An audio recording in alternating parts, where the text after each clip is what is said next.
You're listening to episode 65 of the ESL Teaching Podcast. I love technology, and while I don't consider myself as savvy with a phone or a computer as some of my students and my own kids, I do appreciate the opportunities that we as educators get through technology nowadays. And there are so many fantastic tools. When used with purpose and care, they truly help enhance our lessons. Frequently, I find myself discovering a new feature in Canva or successfully implementing a bell ringer with a Pear Deck and having no time to share my excitement with other teachers. So this episode is for you to find out, learn, and get excited about the possibilities of technology in your classroom. You'll hear about websites and platforms that I use very frequently and that can be utilized for teaching all language domains to your English learners. In previous episodes, I had mentioned Padlet and Jamboard, but there are countless of others that have been rocking my teaching world, and it is my hope that this episode will inspire you to try them out. So without further ado, let's get to the episode.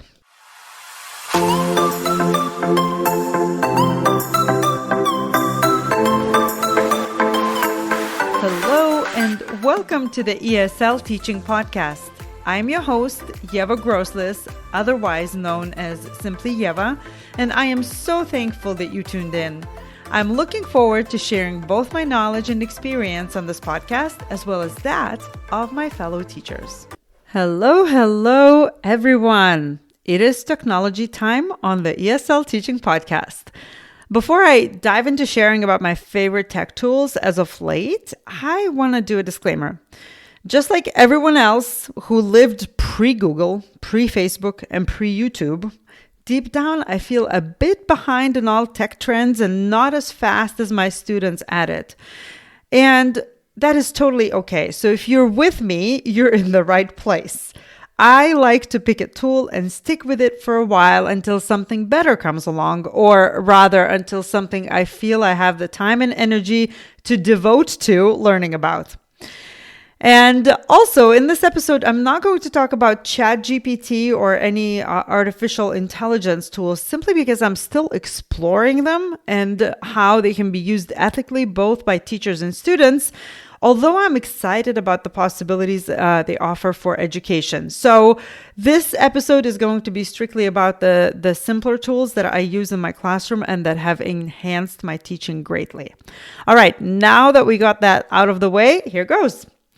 So my students, and I'm willing to bet yours, are on their Chromebooks and phones a lot. Again, if you are just tuning in, I work mostly with middle and high school students, and I know a lot of technology is used in elementary schools as well, but it might be a little bit different. So for me, it makes sense to start a lesson or give an assignment online because my students are quite familiar with this medium. Now, the first must-have in my classroom is Google Docs, Slides, and Sheets. And thankfully, this is what my district uses, and this is what I'm most comfortable with. Google Docs is so widely used, I think, that I almost didn't include it in this episode, but I wanted to share with you why I find Google Docs and Slides and Sheets so valuable. Now, my favorite features of this app is that they're saved in Google Drive, and I can access my lessons and my plans and pacing guides and everything you need from anywhere. Maybe I'm aging myself, but I still remember the thumb drives where I used to save my university papers if I wanted to bring them from one computer to another. At the time, it seemed cool and like a great solution until Google Docs came out, and the rest is history. I am so glad that I can access my documents from anywhere. Now, in addition to being so accessible, it is also easy for students to share their writing with me in a Google Doc. And I can suggest, edit, and comment in real time. I've done it many times where students share their work and we can collaborate like this. But this is just student-teacher collaboration. You can also assign your writing collaboration between the students. This can also be done inside Google Docs very easily. And you as the teacher would be able to see the suggestions and the comments made by the peers. I am most familiar with Google Classroom, and Google products work really well with this online platform because you can attach, make copies for each student, or have documents in read-only format right from the comfort of your own drive. I have saved so many documents, downloaded them onto my computer that I couldn't find where they were, and then I couldn't remember how I named them. So having everything in Google Drive and having, the organization there that I have really, really is helpful. I also use Google Slides a lot for my lessons. Typically, I use like a daily slide that lists an agenda for the day to day, for the day. I also use it for vocabulary presentations, interactive assignments, and so on. So again, as I mentioned, I work with middle and high school ELs. They seem to be pretty familiar with these apps, which makes it even easier for me to focus on the actual teaching of language rather than explaining the technology. The second must-have tool in my classroom is Canva. I have used Canva in my business for years, and every single time I open it, I find something that I hadn't known about, and I get so excited. For example, just recently, I realized that I had not been uploading many videos into my YouTube channel simply because I couldn't find a tool that would be easy to use to edit videos. Well, Canva delivered. If you've never heard of it, Canva is a free online graphic design tool. You can use it to create presentations, posters, videos, and so much more. It is very intuitive and very easy to learn. However, it has so much that I recommend you devoting an hour or two just kind of like perusing and getting acquainted with the whole platform. Our school purchased a subscription, so we have access as educators. And if your school has Canva for education, you will have a lot of cool features available to you. In my class, I have used Canva to create presentations and worksheets. It has thousands of templates to get your creative juices going. In addition, everything is in one place, so you can grab an image or an icon to liven up your presentation. You can change the colors and fonts to your liking. You can even give it instructions to come up with an image for you, which is the latest feature of artificial intelligence in action. I haven't used it very much, but I already saw the possibilities in other presentations. As a teacher, I already mentioned that I use Canva for presentations and creating worksheets. And here are some ideas of how you can use Canva to help students learn and practice English. Now, tip number 1 is do a lesson on how to use Canva. Again, if a lot of students are familiar with Google Slides, Canva might be a newer tool for them. So I like to take it as an opportunity to use this as a language lesson. It lends itself beautifully to vocabulary enrichment, as the students have to learn action verbs such as click, scroll, insert, open, etc. It is also great for listening skills, as you give instructions on what to do first, next, after, left, right, top, bottom. It is a meaningful way for students to learn something new that they will be using over and over again and to practice language. They can even give instructions to each other on where to find a document or how to create a template. The second tip is use Canva to assign projects. For example, my newcomers learned about food this year, and their project was to create a restaurant menu. So they didn't have to engage in elaborate graphic design. They chose templates in Canva and created their own menus using the vocabulary we have learned in class. When I assigned a project for my class about to do some research and presentation about their country and language, the tools that they could use were kind of open-ended. If they wanted to use Canva, they could choose it. If they wanted to use Google Slides, they could choose it. There's other platforms that I haven't used lately, but many students chose Canva because it really has beautiful layouts, and you can also present right from Canva. You don't even need to download it to your computer. And tip number 3 is there are some other ideas for using Canva in class is, for example, if you have students do research, you can have them synthesize the information in a short video or presentation. Students can create graphics for your classroom. They can create posters and do so much more. So I really like how you can learn language, but also like be creative. And I have a lot of creative souls in my class, so this works beautifully for them. And the third tool that I wanted to share with you today and that I use regularly in my classroom is Pear Deck. Now, Pear Deck is a web-based application for schools and teachers. Now, with Pear Deck, you can create your own interactive lessons by installing a Pear Deck add-on for Google Slides. That way you can present from your own drive and modify as needed.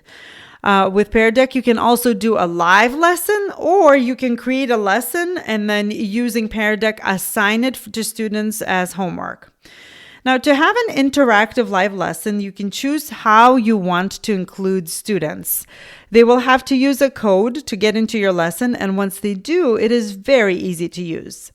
I've used Pear Deck to conduct class polls, whether it's on something that we want to do outside of classroom, such as a field trip, or maybe we have a class party. We can also do class polls on whatever topic we have at hand. I also have asked students to answer open-ended questions. So, for example, the question is posted on the board, and the students can type in their answers in Pear Deck. And I do like the idea of students responding to a question in writing rather than asking one or two people to say their answer to the whole class, because when everybody answers, I can then gauge better the understanding and the general idea. In addition, Pear Deck has quite a library of flashcards that are great for those content area words, done for you lessons, and social emotional learning resources, which truly come in handy. And I really like the social emotional lessons. So I like to use them again daily as check-ins. And they do turn into quite interesting conversations. And students actually like, because the couple of minutes that you spend checking in with them kind of builds that connection and allows them to see that you care, even if it's just for a couple of minutes. So again, I use Google Docs, Canva, and Pear Deck regularly, and have found that they truly help me spice up my teaching. As you know, I love to create resources for teaching English learners, and what's great is that these platforms work together beautifully. When I create something in Canva, I can easily save it to my Google Drive. When I want to pull up an image or document created in Canva and use it in Google Slides presentation, it's a breeze. And of course, if I want to make my presentations interactive, I add Pear Deck to my slides. I know that lack of time and headspace for something new is a major pain point for a lot of teachers. So I hope that these 3 resources will help you focus and will help you get inspired, if not for this year, then for next year for sure. In addition, I have something that will help you reclaim that time and headspace, and that is an essential lesson plan bundle. At the time of the recording of this episode, it is almost the end of the school year, and I know how busy it gets, with the award nights and with the assemblies and field trips and testing and all that. Sometimes it's hard to find time and focus and plan out your lessons. The other day, I took out a calendar and I shared with my students, how much time do you think you have? I asked them. And it turns out that even though on the calendar it looked like we had a good amount of time, but going through all of the holidays and all of the events happening at school, it turns out it's not as much time. So the lesson plan bundle really will come in handy for you at this time of year. It has come in for me, and it is simple, no fluff, just done for you and easy to implement lessons that can be reused and adapted to your classroom. This bundle is great for the end of the school year, but it is also amazing for you to have throughout the school year because it's not just a very specific lesson for this time of year. So I created it to simplify your life and for you to have something that you can refer to over and over again. So here is a couple of examples of what you will find inside. I have included 3 choice boards: a weekly choice board, vocabulary choice board, and writing choice board. All come with done for you worksheets that accompany all of the assignments. You can assign it and students can choose the activities that they want to do. And I have instructions included as well. I have 3 short story lessons: Gift of the Magi, The Last Leave, and Lamb to the Slaughter. All are amazing for mixed proficiency classes.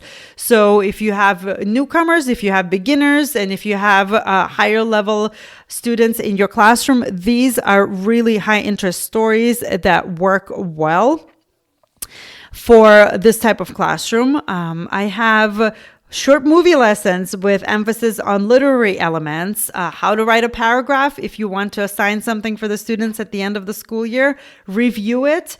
And also, since again, I mentioned that at the time of the recording of this podcast, it's the end of the school year for most of us, I also included a couple of end of the year activities that help both you and your students reflect on the year and practice everything they'd learned. They can write a reflection with a quote, or you can choose from activities in a packet that is included.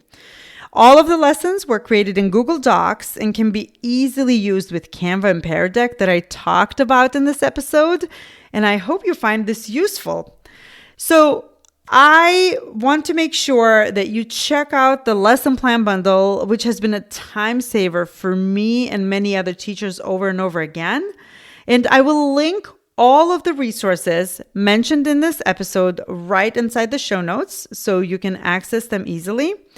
Let us know what you thought of this episode. We always love to hear from our listeners. I love to see positive reviews. I also love to receive emails and Instagram messages and interact with people like this. So if you have something that you want to share with me, I am here. As you know, my mission is to help as many teachers of English learners as possible and make your life easier by providing you with actionable teaching tips, ready-made resources, and meaningful coaching. And again, thank you for listening, and until next time.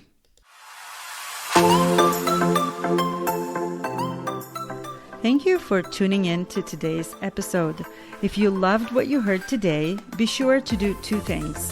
First, make sure to subscribe to the ESL Teaching Podcast so you don't miss an episode. And second, leave a positive review wherever you listen, on iTunes, Spotify, or any other platform. Positive reviews will improve the chances of this podcast to be discovered in the feed and help our fellow ESL, ELL teachers. And of course, there's a third thing. If you aren't following me on social media yet, come join me on Instagram at SimplyYevaESL, Facebook, Simply Yeva, or connect with me on my website, simplyyeva.com. Thanks again, and until next time.